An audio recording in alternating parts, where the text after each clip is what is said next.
Bien, amigas, amigos, gracias nuevamente por acompañarnos aquí en Vida In, y especialmente a ti que asistes aquí por primera vez. Gracias por atender la invitación de quien te la extendió. A ustedes que nos ven a través de nuestra transmisión en vivo, bien sea a través de la página web o a través de nuestra página en Facebook, gracias por sintonizarnos. O incluso si estás escuchando este mensaje después de que ya ocurrió a través de cualquiera de nuestros canales de podcast, tanto en Apple Podcast como en Spotify.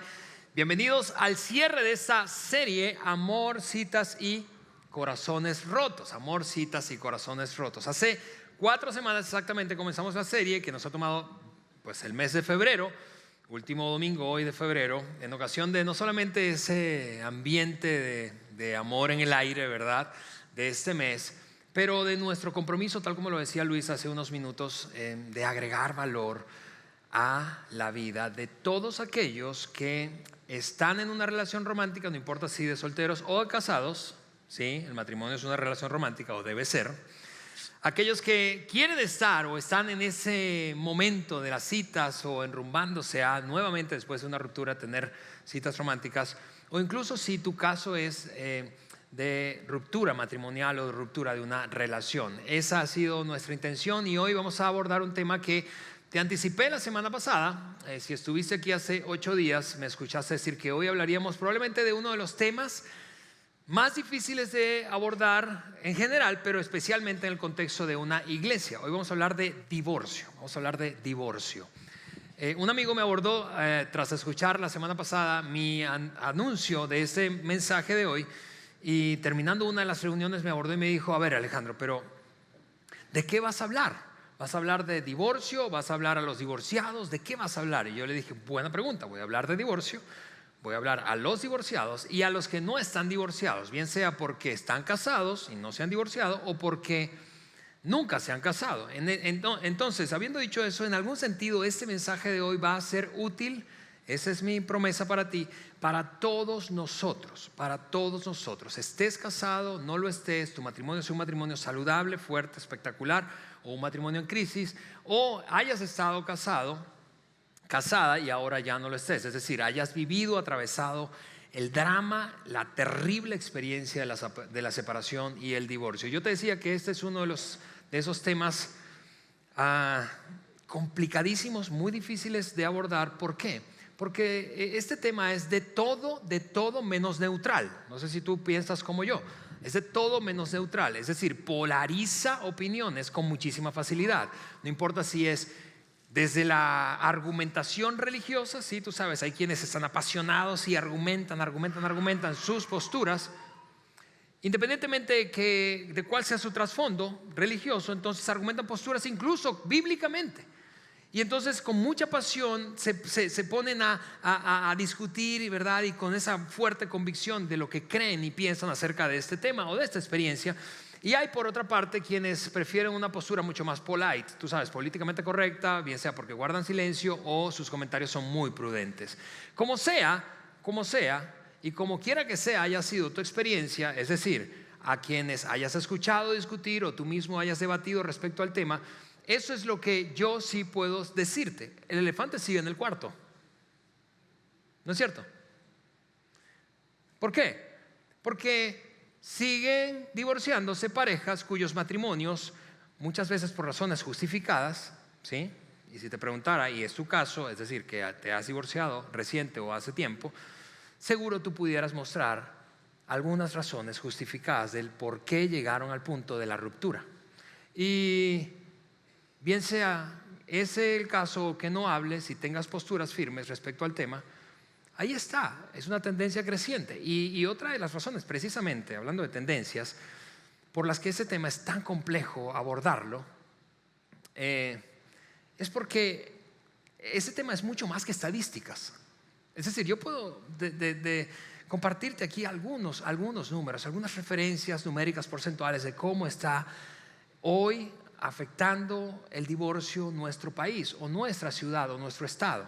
Yo pudiera decirte que aproximadamente un 40% de la gente que se casa termina divorciándose, o yo pudiera decirte que desde hace unos años, cuando en nuestro estado, en Coahuila, se aprobó una de las leyes precisamente de las más progresistas, pensando en la separación y el divorcio de nuestro país, conocida como la ley de divorcio express, en la que básicamente, en resumidas cuentas, ya no es necesario ir a un juzgado y presentar o demostrar causales de divorcio tipificados en la ley anterior para poder recibir una sentencia favorable para divorciarte, sino que sencillamente ante la solicitud de uno de los dos cónyuges de divorciarse, en 15 días estás divorciado, sin jueces, sin jurados, sin ninguna causa. Y yo pudiera decirte que después de la aprobación de esa ley, y por eso te digo que son más que estadísticas, después de la aprobación de esa ley, en las primeras semanas se introdujeron miles de solicitudes de divorcio solo en nuestra ciudad, como probablemente puedes suponer, la mayoría de ellas interpuestas, las solicitudes, por mujeres. Pero son más que estadísticas. ¿Y por qué digo eso? Y eso es lo que hace tan complejo este tema. Es que toca las fibras más íntimas, emocionalmente hablando, de nuestra vida.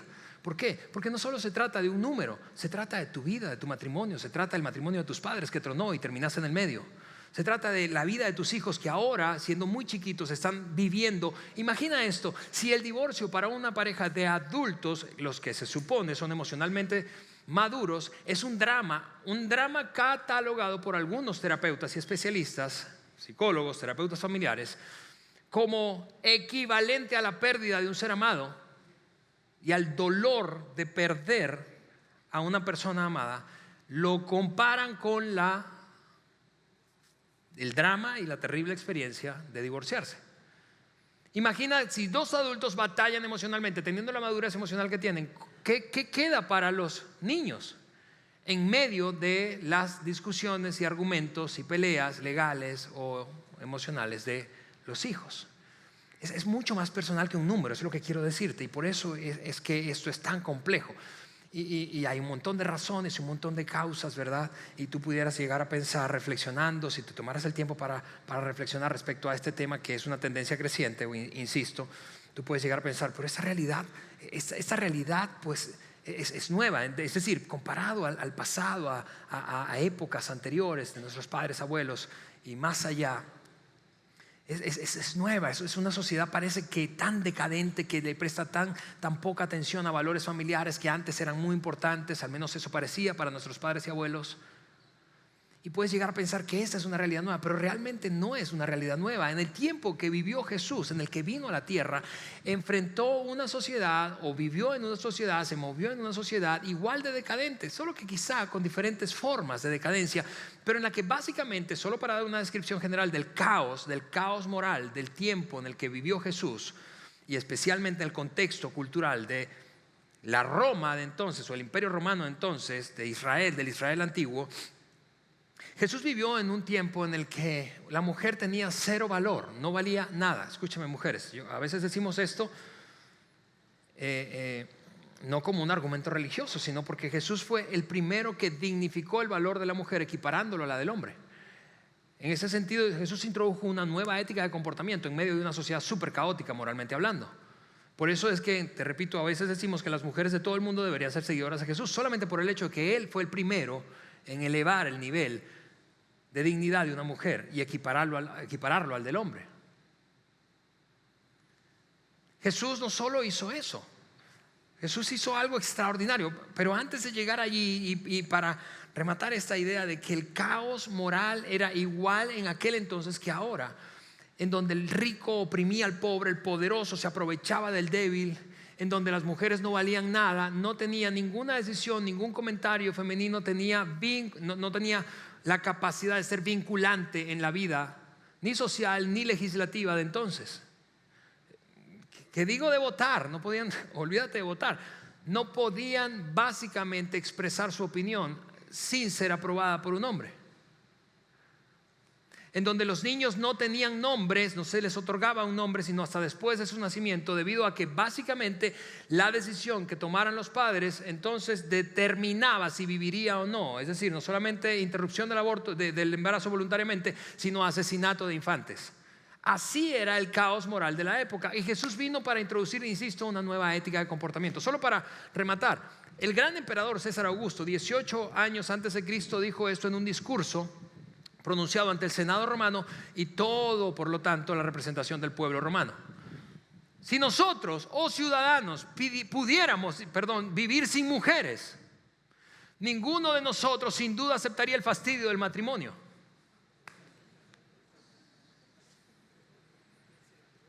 Y tú piensas que estamos en una Latinoamérica machista. El mundo de entonces era igual de caótico que este. Pero lo que Jesús hizo fue extraordinario. Lo que Jesús hizo fue inaudito, sin precedentes. Jesús dignificó, vuelvo a decirte, a la mujer, pero no solamente a la mujer, sino a la relación entre un hombre y una mujer. Jesús los miró como a iguales. Jesús vio a los ojos a los judíos, a los hombres judíos de la época, y los sacudió, desafiándolos a pensar en términos distintos cuando se trataba de dignidad y de su propio valor y el valor de las mujeres. Por ejemplo, solo por darte un ejemplo de algo que yo sé que has escuchado o leído incluso en el Nuevo Testamento, cuando Jesús de repente aparece en una gran enseñanza, los mira a los ojos y les dice: hombres judíos que están aquí, mírenme, ustedes escucharon y fueron enseñados de esta manera. A ustedes se les enseñó que adulterar significa meterte con una mujer que no es la tuya. Pero yo vengo a decirles que eso no es adulterio, o no es eso solamente adulterar. Adulterar es mirar a una mujer que no es la tuya y codiciarla secretamente. A lo que nosotros, hombres, si hubiésemos estado allí, hubiésemos dicho algo como: no manches, Jesús. O sea, ¿qué digo? Culpables. Estamos fritos. Realmente ese es el estándar, y Jesús nos habría respondido como entonces: sí, ese es el estándar. Y luego que todos somos unos adúlteros. ¿Y qué vas a hacer con los adúlteros entonces? No voy a hacer algo con los adúlteros, habría respondido. Voy a hacer algo por los adúlteros. ¿Qué vas a hacer? A morir por ellos.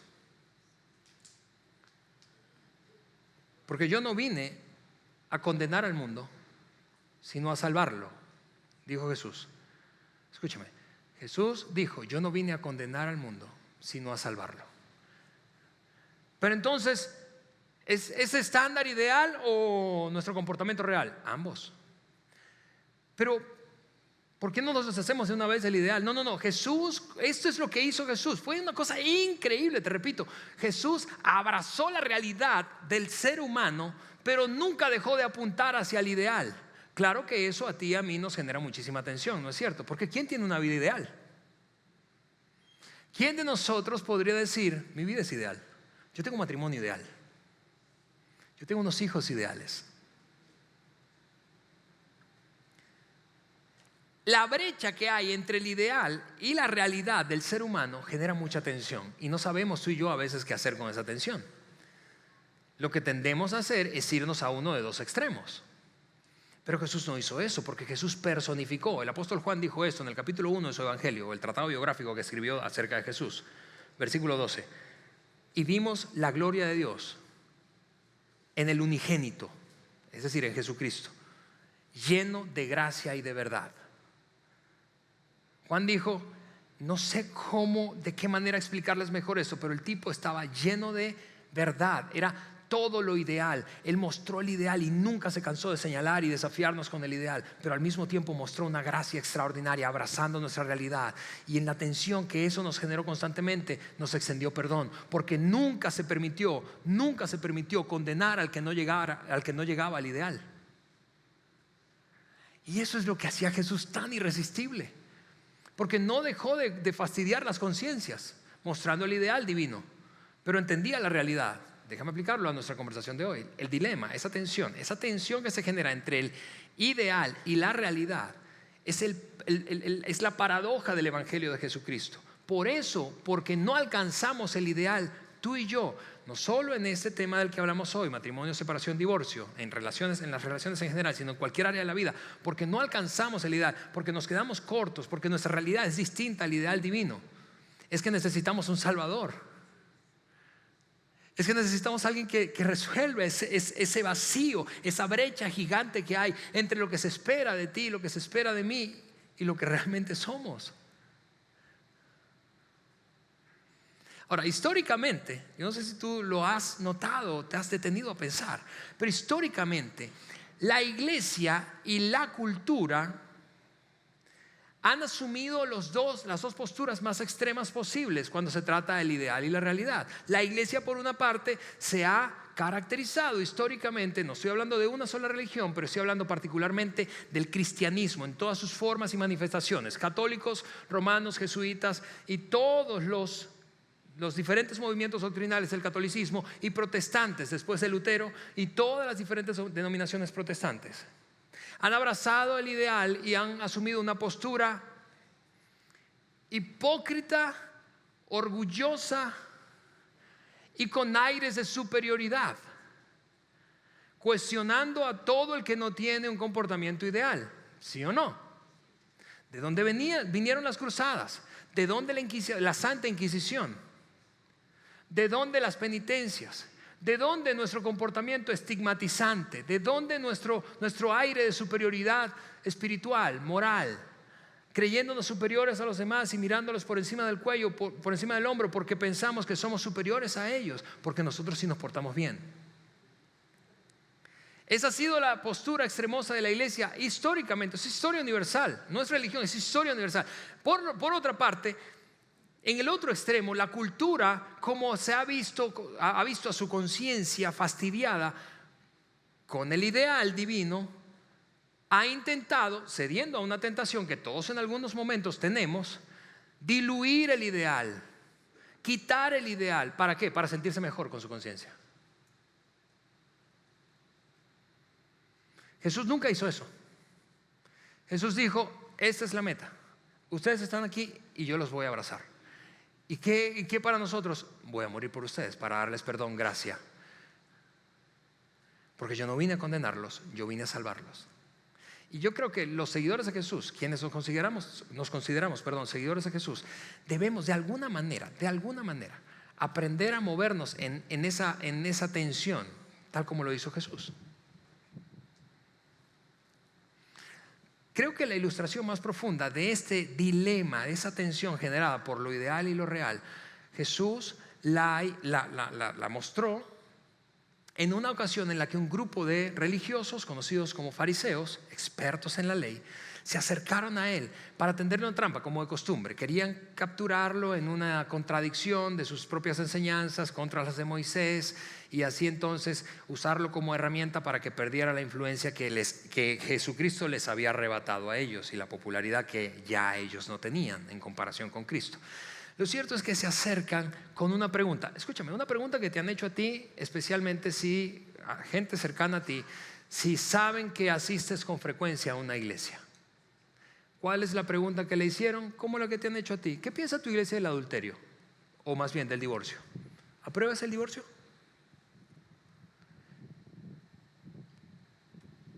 Este grupo de fariseos se acercó y le dijo una pregunta directa.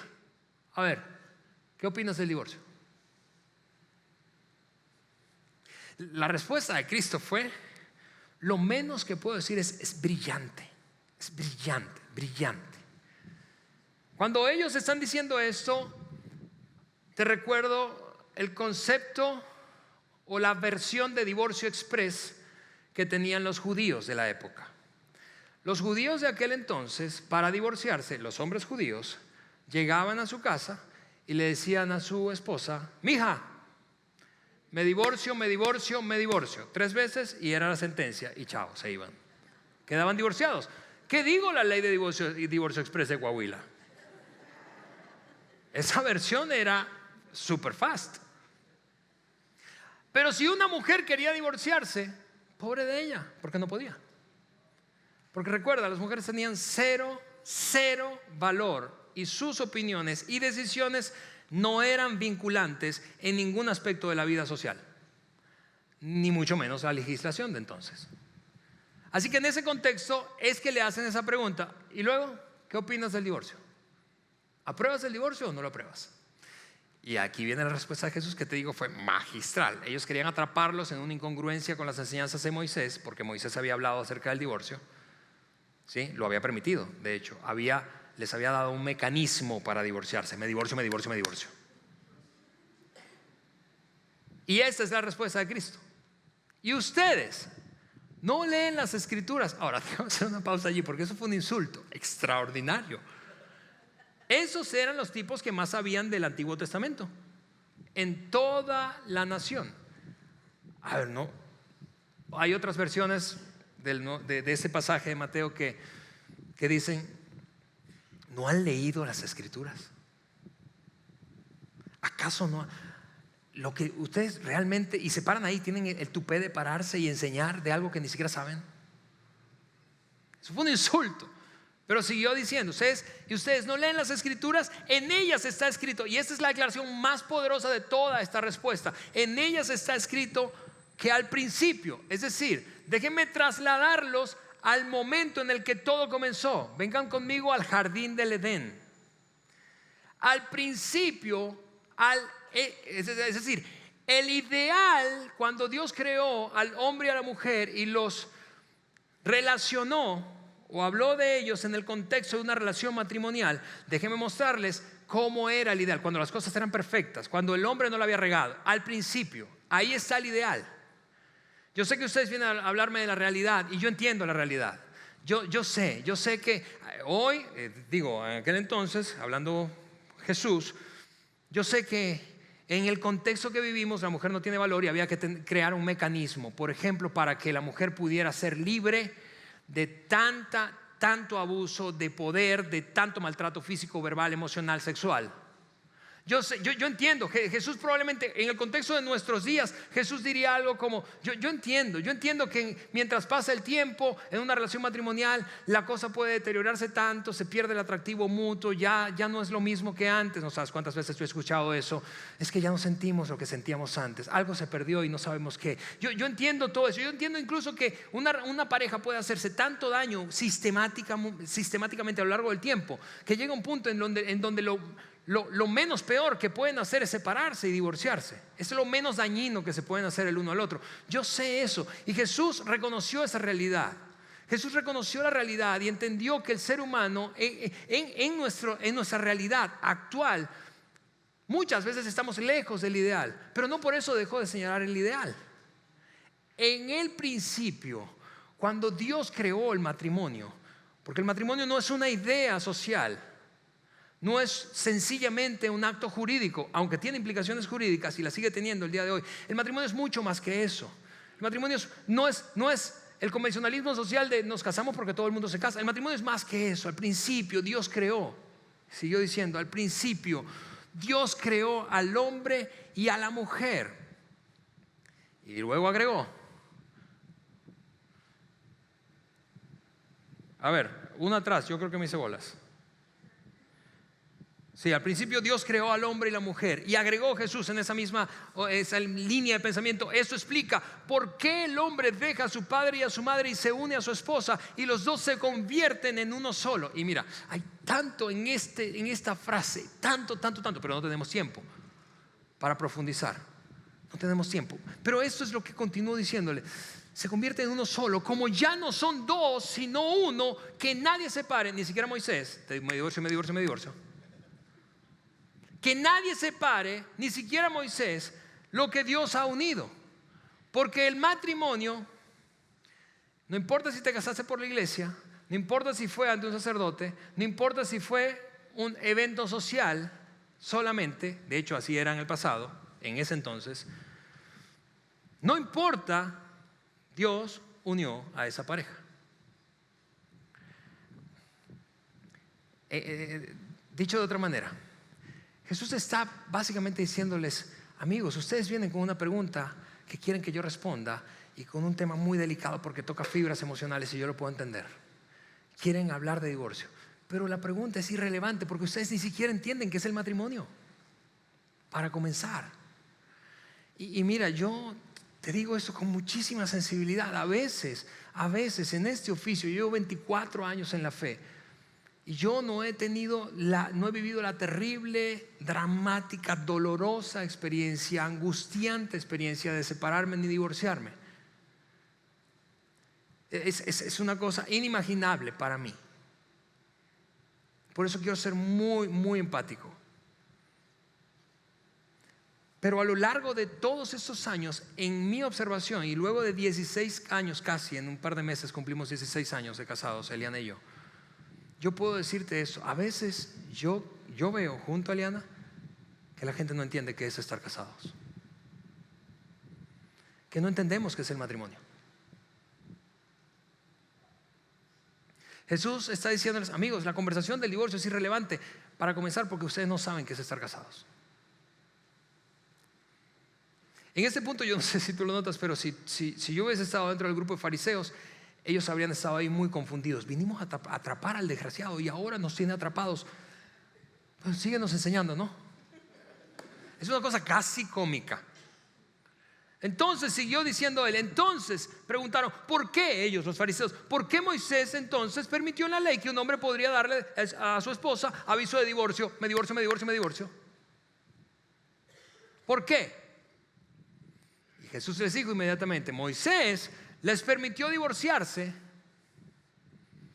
Esto está duro, porque ustedes son muy tercos y no quieren obedecer a Dios. Pero desde un principio, otra vez, pero en el ideal,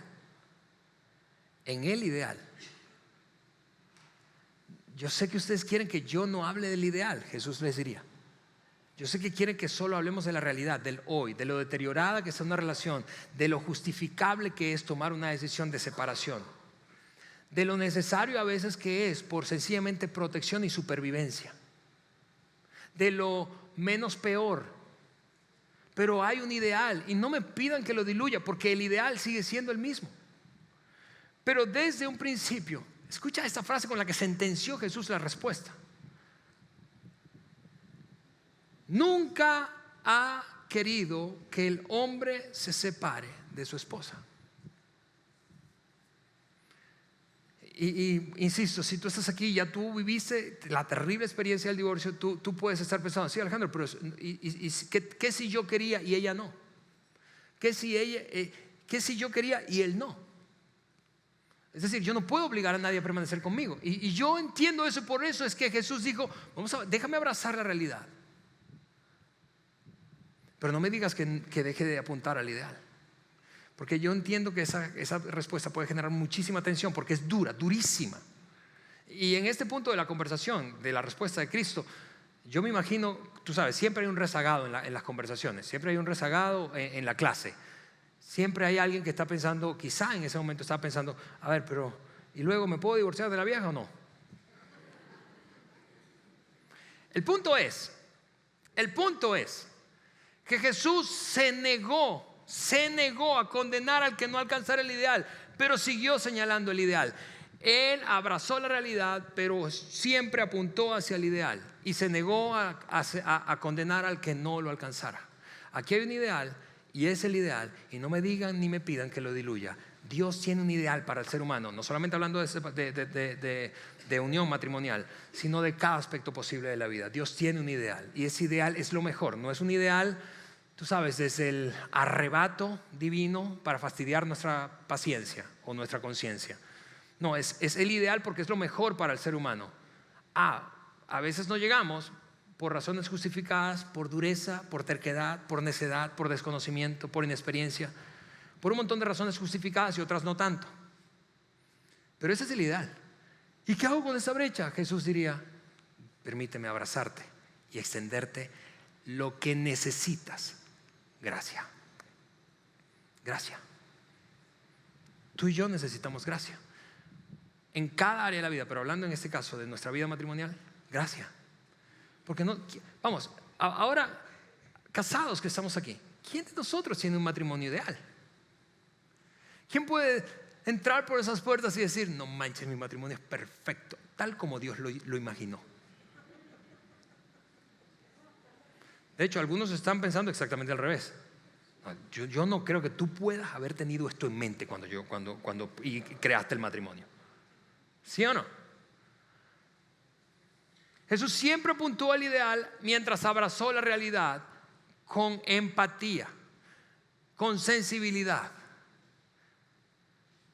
Y en el medio, con la tensión que eso genera, Él nos extendió gracia. Repito lo que dijo Jesús: porque yo no vine, Cristo dijo, porque yo no vine a condenar al mundo, sino a salvarlo. Y por eso es que somos tan apasionados con la iglesia que estamos creando en esta ciudad, en la ciudad de Monterrey y en la Ciudad de México. ¿Por qué? Porque estamos, Yo no sé si tú como yo estamos hartos de que la iglesia se plante en una postura de superioridad y crea que puede decirle a uno: tú no, tú sí. ¿Quién nos creemos? Seguidores de Jesús, históricamente, secretamente. Mira, si tú creciste como yo en la iglesia católica, tú sabes cuál es el tratamiento de la iglesia católica con los divorciados, ¿sí o no? Básicamente estás excomulgado. No puedes volver a comulgar. ¿O estoy mintiendo yo? Pero ¿qué diríamos de la iglesia protestante? De la iglesia cristiana en todas sus formas. Bautistas, metodistas, pentecostales, presbiterianos, iglesias independientes. No excomulgamos a nadie, pero los miramos por encima del cuello y le decimos: no, tú no. Que el vato se divorció. ¿Quién nos creemos? ¿Cómo? Déjame decirlo de esta manera que creo que puede sacudir nuestra conciencia. Seguidores de Jesús, eso se llama hipocresía. Y Jesús habló duramente contra la hipocresía. Le dijo a los fariseos y a todos los demás grupitos religiosos que lideraban en la época: ustedes son como sepulcros blanqueados, pintaditos por fuera, pero por dentro están inmundos.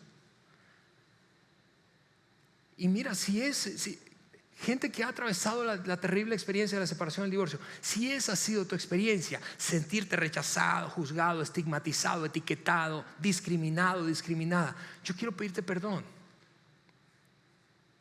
porque es vergonzoso ese comportamiento. Es vergonzoso.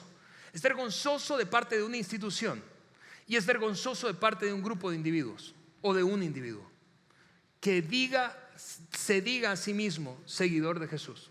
Es vergonzoso. Y te insisto, por eso queremos hacer una iglesia diferente en ese sentido, en donde no diluyamos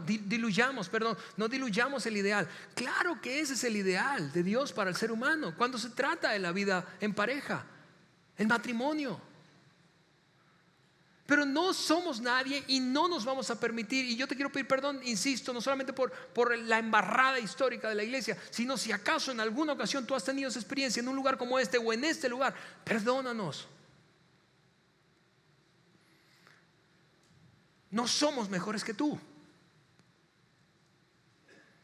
Si te hemos tratado así, somos peores que tú.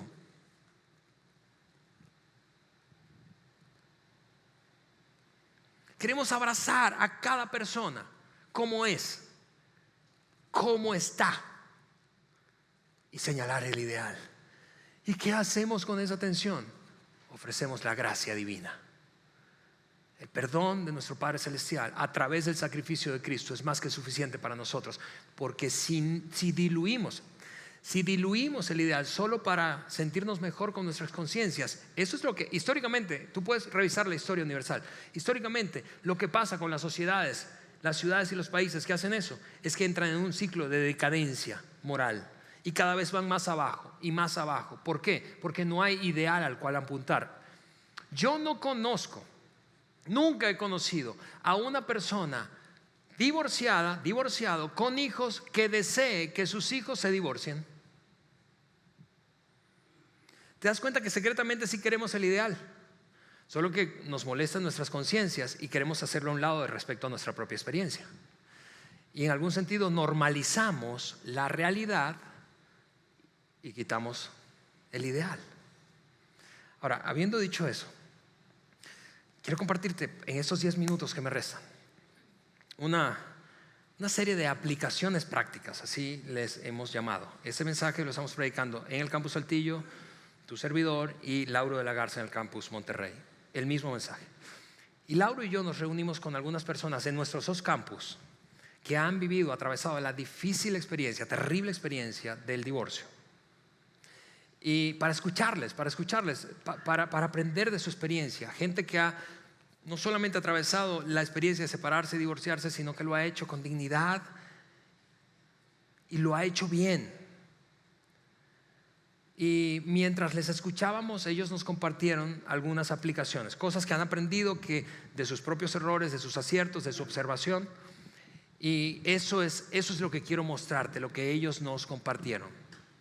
Ahora, evidentemente no son universales estas aplicaciones. Cada caso tiene características únicas, ¿está bien? Pero sí están llenas de sabiduría. Así que esas aplicaciones son para 3 grupos de personas diferentes. Número 1, casados. Lee esto conmigo. Si estás casado y tienes un buen matrimonio, o incluso si no estás casado, pero nunca te has casado, no es que estuviste casado y te divorciaste, no. Para quien no se ha casado nunca o quien está casado y cree que tiene un buen matrimonio, no juzgues. No, ya lo hemos dicho, yo lo he dicho ya suficiente. No eres nadie para hacer eso. No eres nadie, no tienes derecho, no eres mejor que. No juzgues, no estigmatices, no pongas etiquetas, no discrimines, no te creas mejor. No eres mejor. Tienes suerte, tienes más suerte. Porque quienes estamos casados y tenemos un buen matrimonio, estarás de acuerdo conmigo que estamos a 2 o 3 decisiones de mandarlo todo por el caño. Solo tenemos un poquito más de suerte. Sé sensible, por lo tanto, escucha con amor y cuida los consejos que das. A veces, en nuestra buena intención, especialmente si se trata de gente a la que amamos, queremos darles consejos desde el 0 conocimiento o muy poco conocimiento o poca perspectiva. Cuida los consejos que das. Aplicación para matrimonios que están en crisis. No diluyas el ideal solo para sentirte mejor y decir no. Como decía yo hace un rato, eso no puede ser lo que tú inventaste, Señor. Así que lo voy a mandar por un tubo y empiezo de nuevo, reset. No diluyas el ideal. El ideal es que permanezcas casado, casada. Que trabajes duro por esa relación. No por la que no tienes, por la que tienes. Y me han escuchado ustedes decir esto antes aquí. El único lugar en donde tú vas a encontrar éxito antes que trabajo es en el diccionario. ¿Quieres un matrimonio exitoso? Hay que trabajar duro. Hay que venir a entrenamientos, hay que estar leyendo, hay que buscar consejo. Busca ayuda y rodéate de matrimonios saludables. No perfectos, eso no existe, pero saludables. Gente que ¿por qué matrimonios saludables? Porque resultan ellos finalmente en una fuente de inspiración, en una fuente de aliento, de esperanza, en que gente que nos mire y nos diga, a ver, ven, ya hemos atravesado eso, aquí te va nuestra experiencia. Matrimonios en crisis, vamos, como decíamos la semana pasada, échenle ganitas. Y aquí va para aplicaciones para gente divorciada. Si estás atravesando la separación o el divorcio, o si ya lo viviste, no importa si es recientemente o hace un tiempo, esto es lo que queremos compartirte. Te decía que nos juntamos con unas personas de nuestro campus en Saltillo y en Monterrey. Y en la plática que tuvimos con ellos fue demasiado reveladora por su propia experiencia. Fue una plática súper reveladora. De hecho, una de las personas con las que platicamos de nuestro campus Saltillo, y me permito decir su nombre porque yo quiero tomar este momento para honrarle. Es un hombre al que conozco desde hace más de 15 años y que no solo lo observé, lo vi atravesar el durísimo y angustiante momento de separarse y divorciarse, sino que lo acompañé en las primeras de cambio en ese proceso. Y además de eso, lo vi comportarse siempre con dignidad.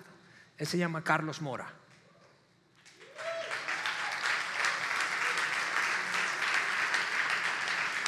Y si tú aplaudiste, tú sabes quién es Carlos. Carlos está por aquí, hoy por cierto con su novia.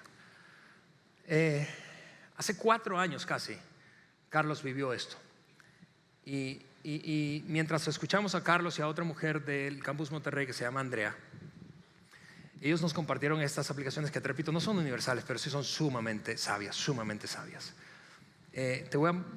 Están categorizadas en 2 grupos. Estas son mentiras que quiero animarte o desanimarte a creer, desanimarte a abrazar esto. Si estás divorciado o divorciada, por favor, no llegues a pensar que ahora, como tienes experiencia, ya lo resolviste, la próxima vez no te equivocas. No llegues a pensar eso, Porque la experiencia no ayuda a nadie. La experiencia reflexionada sí ayuda a alguien a crecer. La experiencia reflexionada ayuda. Con experiencia tú puedes llegar a concluir erróneamente que sabes, pero saber es diferente que hacer. Si no, hasta no tuviéramos, como tenemos hasta canciones de nuestro brevario cultural, ¿verdad? Nacional. Tropecé 2 veces con la misma piedra. ¿Por qué? ¿Porque no sabes cómo es una piedra? No, claro que sabes, pero saber es diferente que hacer. Entonces luego de que tropiezas 2 veces con la misma piedra, y tú has visto gente que tropieza, hablando de relaciones, con la misma piedra, terminan concluyendo es que todos los hombres son iguales, todas las mujeres son iguales. No, lo que pasa es que elegiste tú probablemente, aunque crees que sabes, no has podido elegir bien. Saber es diferente que hacer. Y no muerdas esta mentira de que el tiempo está en tu contra. Tú sabes, y esa probablemente sea más difícil de las dos. ¿Por qué? Porque tú piensas, pero Alejandro, es que lo que pasa es que el pelón está diciendo eso porque él nunca se ha divorciado. Y él no entiende que a mi edad todo el mundo ya hizo esto y esto, que ya a mí me está dejando el tren, o si es que ya no me dejó. Ok, yo puedo entender eso, pero escúchame, el tiempo es tu amigo. Especialmente después de un fracaso matrimonial, de una ruptura matrimonial, el tiempo es tu amigo. Algunos terapeutas, eso nos lo decían Carlos y Andrea, algunos terapeutas recomiendan enfáticamente, porque yo sé que tú puedes estar pensando ahí, Alejandro, pero ¿cuánto tiempo? ¿Cuánto tiempo? ¿Cuánto tiempo? Ya me divorcié, ¿cuánto tiempo debo esperar? Ok, aunque cada caso es particular, te repito, si tú me tuerces el brazo, yo voy a apelar a lo que dicen los expertos. Y nos confirmaron mi amigo Carlos y Andrea del Campus Monterrey. Nunca te relaciones, te embarques, te enrumbes en una nueva relación sin haber esperado por lo menos 1 año y medio desde que firmaste el papelito, habiendo vivido un proceso. No mires con la intención de embarcarte en una relación. Y te voy a decir una razón del por qué no hagas eso. No hagas eso porque, y eso es un hecho estadístico, los segundos matrimonios son mucho más propensos a fracasar. Es un hecho estadístico. Dicho de otra manera, y a veces yo esto se lo digo a parejas que caso por segunda vez, en mis entrevistas con ellos previo al matrimonio, les digo, amigos, ustedes van contra todo pronóstico. Yo creo que se puede, pero ustedes deben saber que van contra el pronóstico. Los segundos matrimonios son más propensos a separarse. ¿Por qué? Porque tú dices, no, esto ya yo lo he vivido. Y no te das margen, ¿no es cierto? Entonces, no muerdas estas dos mentiras. Ahora, lo que sí te animamos a hacer es lo siguiente, otra vez, sabiduría de nuestros amigos, responsabilízate. Tú tienes un círculo de responsabilidad en todo lo ocurrido. Y yo sé que tú puedes decirme, y algunos de ustedes separados, divorciados, pueden decirme, sí, Alejandro, lo que pasa es que tú no entiendes, tú no conoces nuestra historia, tú no sabes lo abusivo, lo dañino, lo destructivo, lo perjudicial que fue, tú no sabes lo que me hizo mi cónyuge. Si tú supieras, no dirías eso. Yo no tengo responsabilidad en lo que pasó. Ok, déjame dibujar esto visualmente. Para quienes nos escuchan en el podcast, imagina un pastel, una circunferencia. Yo quiero pedirte imaginariamente que dibujes el porcentaje o el tamañito del pastel que tú crees que es tu responsabilidad. Digamos que 99% es responsabilidad de tu ex cónyuge y yo puedo validarlo. Ok, pero la pregunta es, ¿estás abrazando el 1%? ¿Estás abrazándolo? ¿Qué cae dentro de ese círculo de responsabilidad? Tus pensamientos, tu manejo emocional, tus decisiones y tus comportamientos. Tus comportamientos no son responsabilidad de tu ex. Tus pensamientos tampoco. Tu manejo emocional tampoco. Tus decisiones tampoco. Segundo, busca ayuda. Mientras escuchaba yo escuchamos Laura y yo a estos amigos nuestros, surgió una frase. Y fue una frase demasiado obvia para nosotros. Ese proceso no puedes, escúchame, no es que no debes, no puedes atravesarlo solo, sola. De hecho, Andrea decía, necesitas un dream team, necesitas consejería espiritual, necesitas a un abogado, necesitas asesoramiento en ocasiones financiero, necesitas un terapeuta para tus hijos, necesitas terapia para ti mismo, para ti misma, necesitas a tu familia extendida, necesitas a algunos amigos, busca ayuda. Y ella nos decía, ¿sabes qué? Pero díganle eso a la gente, por favor. No todos los lugares y espacios son buenos para buscar ayuda. Por ejemplo, ella nos decía, yo descubrí que los martesitos de amigas divorciadas no era un buen lugar para buscar ayuda. ¿Por qué? Y fue su experiencia. Porque me decían cosas con muy buena intención para animarme y validarme a mí, pero perdían de vista la objetividad necesaria para guiar a una persona que vive una turbulencia emocional como la separación y el divorcio. Finalmente, por cierto, hablando de buscar ayuda, en nuestro campus, es el único de los 3 todavía que lo tiene, hay un ambiente que lidera precisamente Carlos Mora, llamado Oasis, para acompañar a personas que han atravesado o están atravesando la terrible experiencia de la separación y el divorcio. Búscala en la galería, información si quieres ayuda. Tercero y último, y así nos vamos. Condúcete con integridad. Me quedó retumbando una pregunta que Carlos me dijo que a lo largo de su experiencia él se hizo constantemente. Y la pregunta que se hizo fue esta: ¿qué historia quiero contar? ¿Qué historia yo le quiero contar a mis hijos después de toda esta experiencia? Cuando estén grandes y en algún momento piensen o hablemos de nuestro divorcio, el divorcio de su mamá y el mío. ¿Qué historia quiero contar? Quiero que ellos, ¿a qué se refería él con eso? Quiero que ellos vean cómo yo le eché tierra a mi exmujer y le eché toda la bronca a ella y hablé mal de ella y los intenté poner en su contra. O quiero que vean cómo me comporté con dignidad, a pesar y con humildad, a pesar de que en ocasiones ellos, y fue evidente que yo tenía razón. ¿Qué historia quiero contar a mi familia extendida? ¿Qué historia quiero contar a mis amigos en el futuro? Cuando luego vean o desde afuera estén viendo mi comportamiento, ¿qué historia quiero que se diga de mí? Condúcete con integridad. Y yo sé que es muy difícil porque tu tentación va a ser, especialmente si tienes argumentos, si tienes causas justificadas, va a ser, lo que pasa es que tú no tienes idea de lo que él me hizo. Le estoy pagando con la misma moneda. Condúcete con integridad. Cierro con esto. Más allá de cuál haya sido tu experiencia, si ya estás divorciado o estás divorciándote o estás separado y el divorcio está apareciendo a la vista, o si estás casado y tienes un gran matrimonio o tienes un matrimonio en crisis, yo quiero que sepas esto. O si nunca te has casado, para todos hay esperanza. ¿Por qué? Porque Jesús nunca va a condenar al que vive una realidad diferente al ideal planteado por Dios. En este caso, de la vida en pareja. Hay esperanza para ti. Hay esperanza. Hay esperanza. Porque Cristo no vino a condenar al mundo. Vino a salvarte. Dios no vino a condenarte. Jesús no vino a restregarte tus momentos más miserables ni los míos en la cara. Y por eso anhelamos, y yo quiero invitarte al mismo tiempo a que seamos esa iglesia que Jesús siempre soñó. Una iglesia que extiende gracia al que no logra comportarse en el estándar y que ha hecho de su vida un caos, algunas veces justificadamente, otras sin justificación. Que nunca caigamos en la tentación de diluir o eliminar el ideal. El ideal es lo mejor para el ser humano, pero para todos nosotros hay gracia. Y por eso yo quiero que terminemos cantando una canción, un pedacito de una de las canciones que cantábamos hace un rato y que Jerry dirigía. Porque necesitamos esperanza, tú y yo, independientemente de cuál sea nuestra realidad. Esperanza, la esperanza que solo puede darte un Salvador personal, tu Salvador. Si me permites, voy a orar y luego cantamos eso y terminamos. Señor, quiero, en principio, Dios mío, yo quiero pedirte perdón, Dios.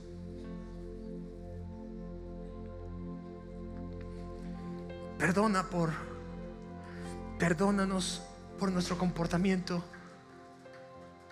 hipócrita a lo largo de la historia, Señor.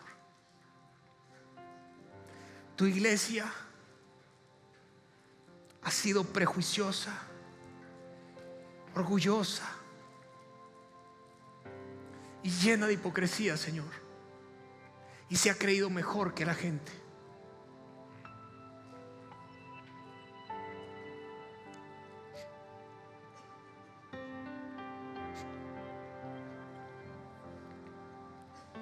Perdónanos, Dios. Perdónanos por discriminar. Perdónanos por etiquetar, por estigmatizar, Señor.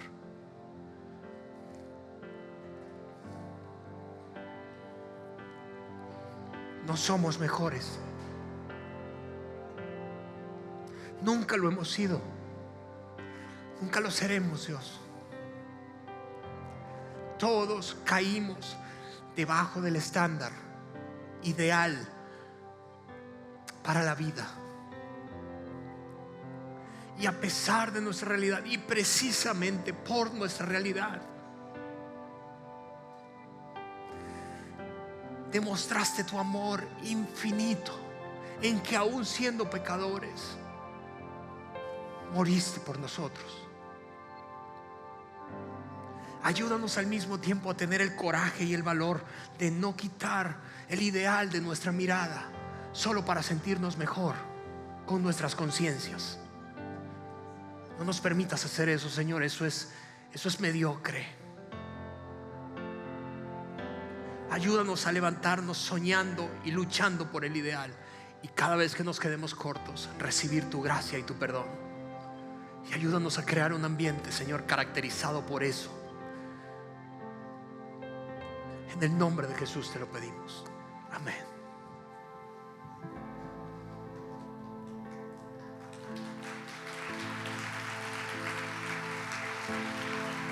Yo sé quién me sostiene, yo sé que al frente va el Dios del cielo y tierra, siempre a mi lado está, el que por siempre reina, Él es mi amigo fiel, el Dios del cielo y tierra, siempre a mi lado está. Y nada me podrá detener. El mundo en tus manos está. A tus promesas yo me aferraré. Eres bueno, siempre bueno. Eres bueno.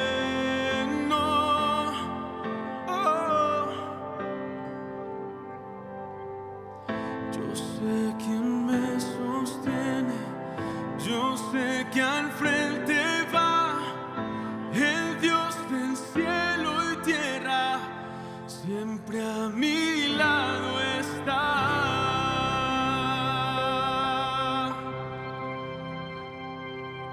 Gracias, Jerry.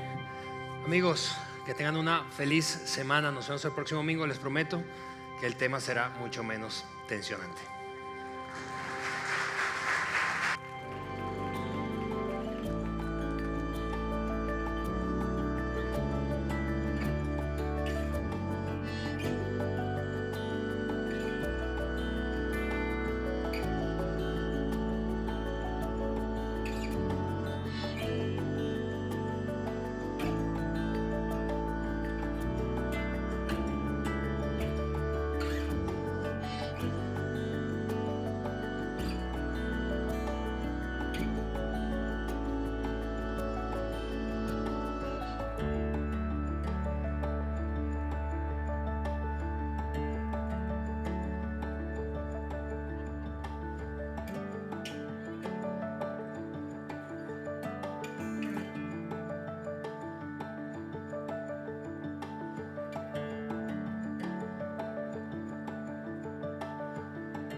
brothers and strangers.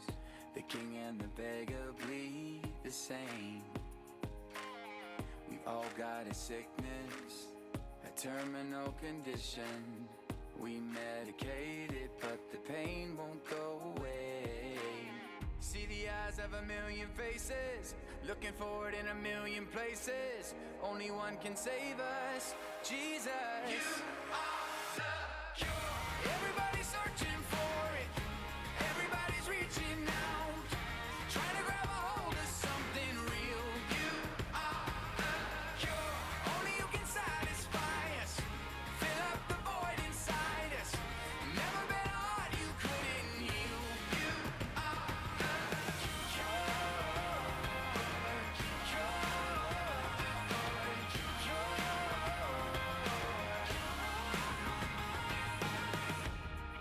You are the doctor, healer and father, to the orphan without a home.